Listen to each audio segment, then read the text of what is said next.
Akala ko nagligpit ka na eh. Salamat ka, may natira pang adobo. Ay, kay Elsa. Sige, thank you. Biggie, chinek mo na yung ref? Ay, ma'am, si Maria na po ang nag-check. Eh, bakit? Eh, sabi ko, di ba ikaw ang tumingin? Eh, mami, nagpumilit po. Pinagbigyan ko na. Sagot mo yan, ha? Ikaw ang pinatitingin ko, eh. Opo, ma'am. Sagot ko po yan. Ay, nasaan na yon? Maria! Maria! Tawag ka ni ma'am. Chinek mo na yung ref? Opo, ma'am. Tingnan mo na kung anong kulang. Opo, ma'am. Sabihin mo, ano kulang? Ay, oo nga pala. Wala po, ma'am. Wala. Opo, ma'am. Sigurado ka? Opo. Chinek mo bang maigi? Oo naman. Tinignan ko mula taas hanggang baba. At likod kompleto. Buo pa yung kaha, yung motor, yung ilaw, yung magnet sa pinto, pati yung gulong. Wala po talagang kulang. Ay, naku Maria, mabuti pa. Doon ka na lang muna sa kwarto ni Clarissa, i-check mo. Ano naman magkukulang doon? Gusto na ba nakawan? Eh, basta makit ka na sa kwarto, linis yung banyo. Alam niyo kung anong kulang? Ano? Toyo. Walang lasa tong adobo eh.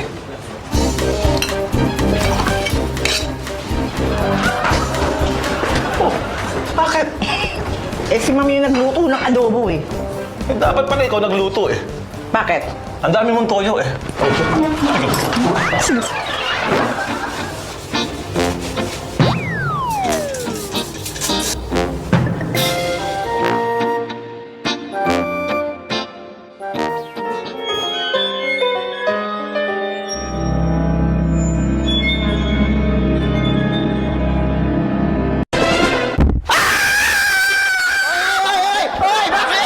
Pitch, talo yung Miami! Ano ka ba? Replay yan. Yun na nga, akala ko malalalo eh. Ilan mo na nga, patay mo na yan. Baka maliit pa tayo sa opisina. Pitch, ito pala yung pinapapirma ni Janice oh.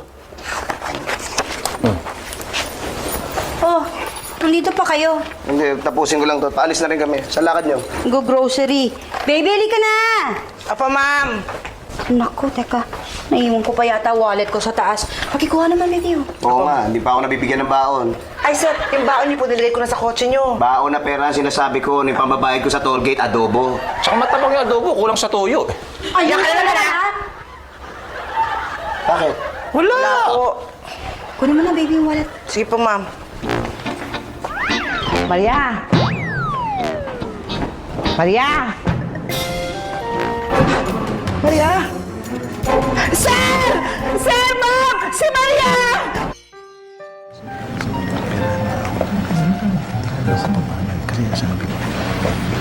Ma'am, kamusta na po si Maria?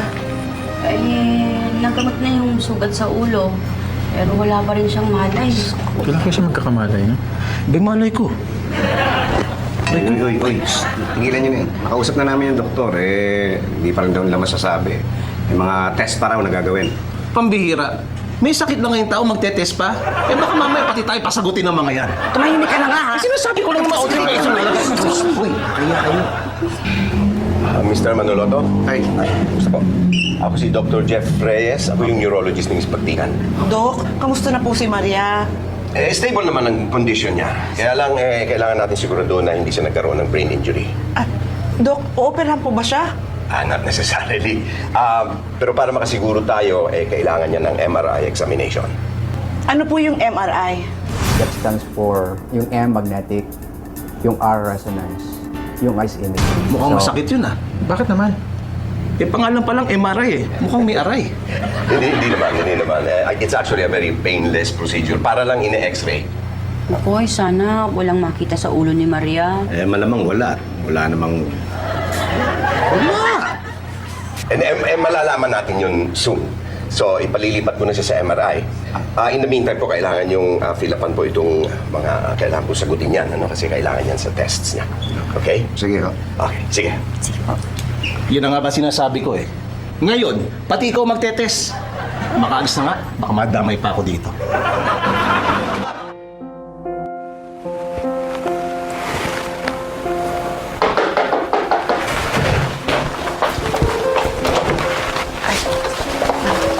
Uy, hello. Pasok. Dito kayo, oh. Kumain na ba kayo? Ay, don't worry. Okay lang, okay lang. Kumusta si Maria? Yan, hindi pa rin nagigising eh. Baby, gawa mo sila merienda. Opo, ma'am. Ay, naku, huwag na. Eh, hindi naman yung pinunta namin dito eh. Kailan daw magigising si Maria? Hindi rin nila masabi pa eh. Eh, bakit hindi na lang natin siya gisingin? Maria! Oy! Gising! Ano ka ba? Ba't sinisigawan mo? Di ganyan. Maria? Maria, gising na. Gising na, Maria. Gising na. Gising na, Maria! Gising na! Bakit naman kayong sira eh? Ay, pasensya ka na, Elsa. Ano bang pwede naming maitulong? Wala. Wag na kayo mag-abala. Kami nang bahala. Basta ang sabi lang ng doktor, obserbahan daw siya hanggang magkamalay. Sigurado ba kayo? Anyong kumain? Hindi na. Busog pa kami. Ay, ma'am, ready na pong pagkain. Ay naman pala, ready na. Basta mapinigada yung pagkain ka na. Dali. Uy, naku, chicken. Ayos to. Ano nangyari? Eh, good news. Nagising na si Miss Baktikan. Kinukuha lang namin yung vitals niya para makasiguro na hindi niya na kailangan ng iba pang tests. Test na naman? Aalis na nga.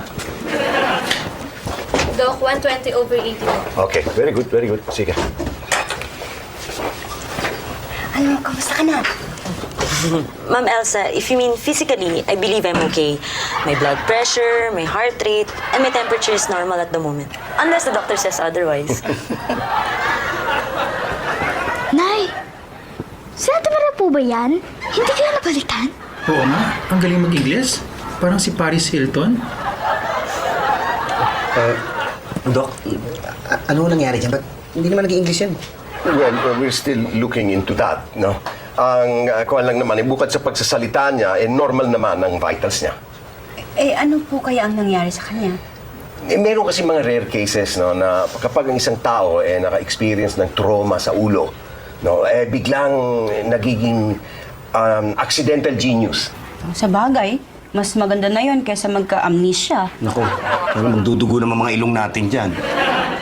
Excuse me, Dr. Reyes. If you have no more tests to do, can I please be discharged as soon as possible? I don't want to cause any more unnecessary expenses for my employer, if that's okay with you. That's okay. Sige, gagawin ko na yun. I will prepare your discharge papers.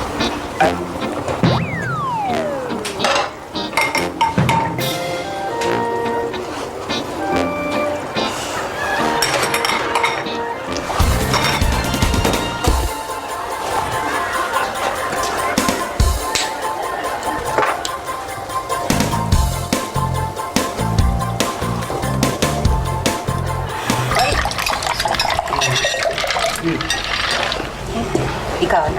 Sige. Marta. Hindi ikaw lang luto na ito, ano? Hindi. Bakit? Sarap eh. Sarap eh. Pero, hindi nga. Ang sarap. Oo, diba? Diba? Baby, anong dinagdag mo dito? Ba't ang sarap ng kaldereta?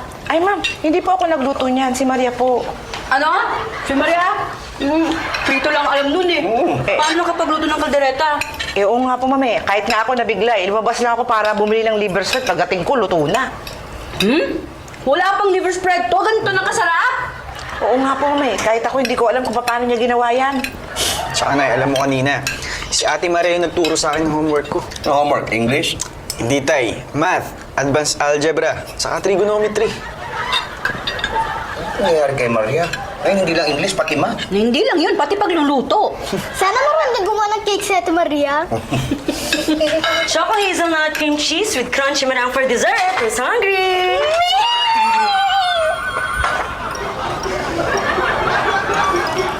Ano ka, ma? Si Maria naging henyo? Oo, ang galing mag-English, ang galing sa math. Nagbe-bake, tapos ang galing magluto. Yung kalderetang kinain namin kagabi, yung niluto, napakasarap. Talaga? Oo! Napagok lang naging ganun na? Oo! Ano nangyari yun? Eh, hindi ko nga rin alam eh. Pero sabi ng doktor, may mga ganun daw talagang kaso.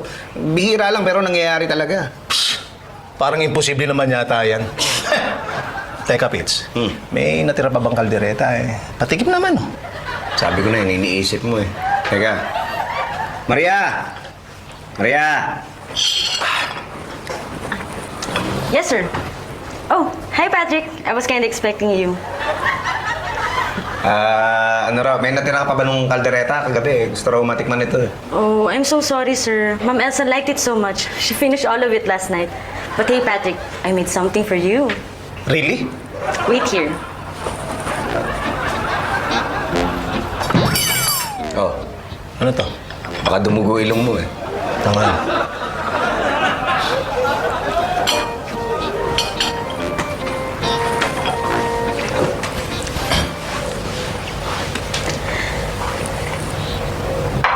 This is sausage stroganoff with homemade rice noodles. I hope you like it. Thank you. Yeah, Pitch. Pinaganda lang yung pangalan eh. Eh, hotdog lang yan eh.